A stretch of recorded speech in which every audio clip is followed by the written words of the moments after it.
Shalom, hatukomi.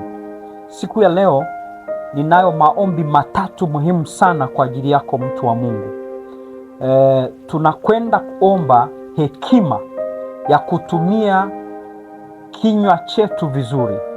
Tunaenda kuomba hekima ya namna ya kuongea vizuri, hekima ya kunena vizuri na watu. Kwa nini tunaomba hekima ya kunena vizuri? Neno la Mungu katika kitabu cha Yakobo linasema mtu anayeweza kutawala ulimi wake, kuzuia ulimi wake, anaweza kukontrol mwili wake wote, kwa sababu ulimi ni kiungo kigumu kukontrol. Lakini kwa msaada wa Mungu, kwa neema ya Mungu, unaweza kukontrol ulimi wako, unaweza kujua namna ya kuongea vizuri.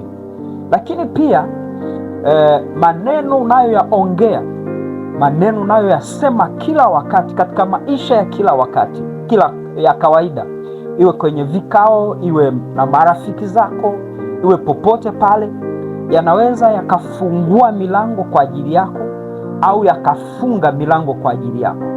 Yanaweza yakakufanya upate kibali na ukubalike, au kose kibali kabisa kwa sababu ya mdomo wako. Lakini pia maneno yako yanaweza yakawa mtego kwako. Adui huwa ana mbinu ya kutumia maneno yako kinyume na wewe, maneno ambayo umezungumza bila kujua madhara yake.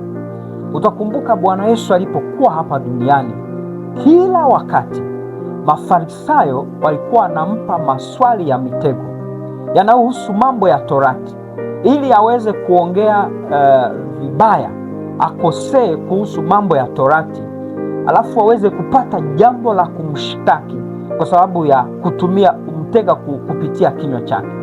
Kwa hiyo ni muhimu sana kupata hekima ya kuongea kila wakati vizuri, kila wakati.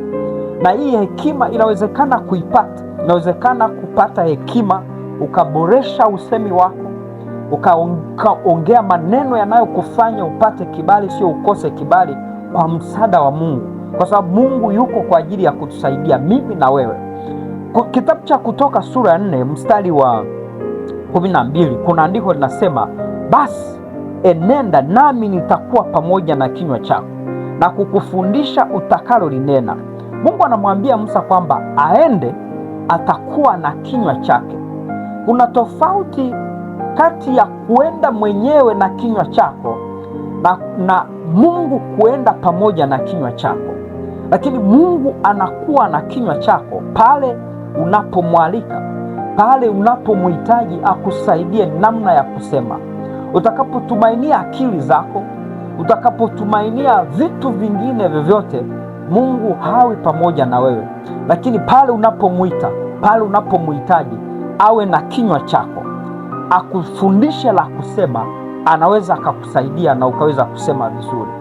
Lakini pia katika kitabu cha Luka sura 21 mstari wa 15, neno la Mungu linasema, nitawapa kinywa na hekima ambayo watesi wenu hawataweza kushindana nayo.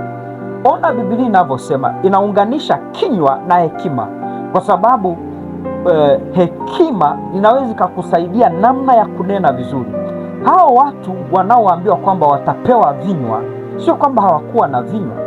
Mungu alijua wana vinywa kabisa, lakini vinywa vya wanadamu, vinywa vya asili ya wanadamu, wakati mwingine vinaweza vikakosea.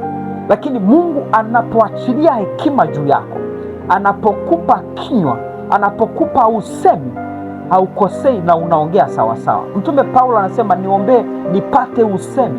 Kumbuka Paulo alikuwa amejazwa Roho Mtakatifu, alikuwa na nguvu ya Mungu, alikuwa amepata ufunuo, lakini anasema mniombee nipate usemi.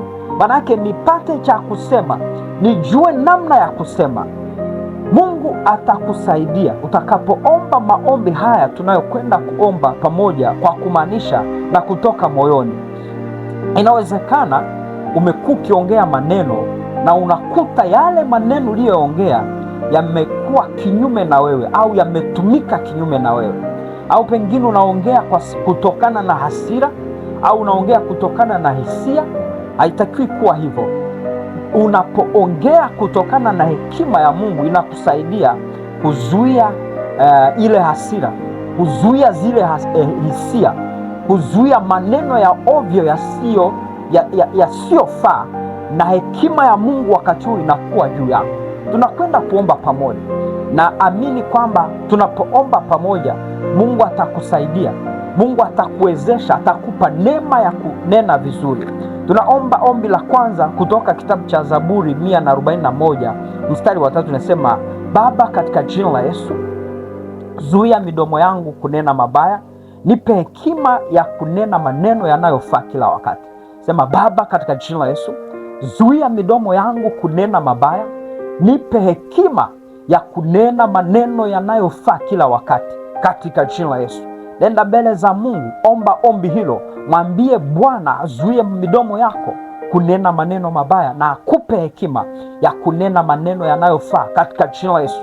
Fungua kinywa chako mahali ulipo, fungua kinywa chako mahali ulipo, omba ombi hilo, omba ombi hilo kutoka moyoni, omba ombi hilo. Muhitaji Mungu akusaidie, akuzuie kuongea maneno mabaya na akupe hekima ya kuongea maneno yanayofaa, katika jina la Yesu, katika jina la Yesu. Fungua kinywa chako, omba mahali ulipo, omba mahali ulipo, usikae kimya, omba, omba katika jina la Yesu. Tumeomba, amen. Ombi la pili linatoka katika kitabu cha Kutoka sura ya 4 mstari wa 12, nasema: Baba, katika jina la Yesu, nifundishe nitakalo linena. Unaweza ukaongeza aidha kwenye kikao, aidha nitakapokutana na mtu fulani ambaye mnatakiwa kukutana, au kwenye ndoa yako. Sema: Baba, katika jina la Yesu, nifundishe nitakalo linena, nifundishe nitakalo linena katika kikao kile, nifundishe nitakalo linena nitakapokutana na yule bosi, nifundishe nitakalo linena kwenye ndoa yangu kila wakati, katika jina la Yesu.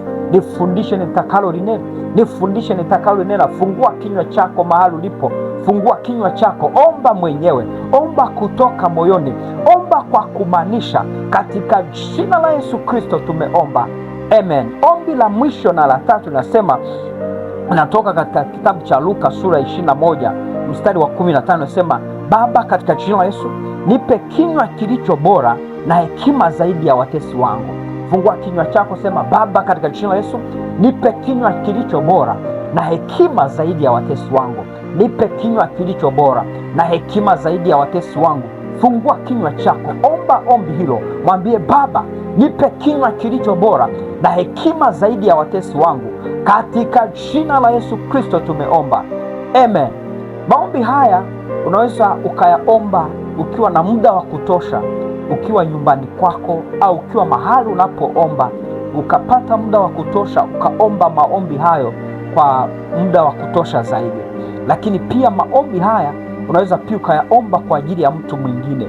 Unaweza ukayaomba kwa ajili ya mtu ambaye yuko moyoni mwako na unaitamani Mungu ampe hekima, Mungu amsaidie juu ya namna ya kuongea.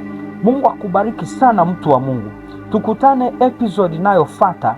Kutakuwa na maombi mengine mazuri sana na utakuwa mshindi katika jina la Yesu Kristo. Shalom.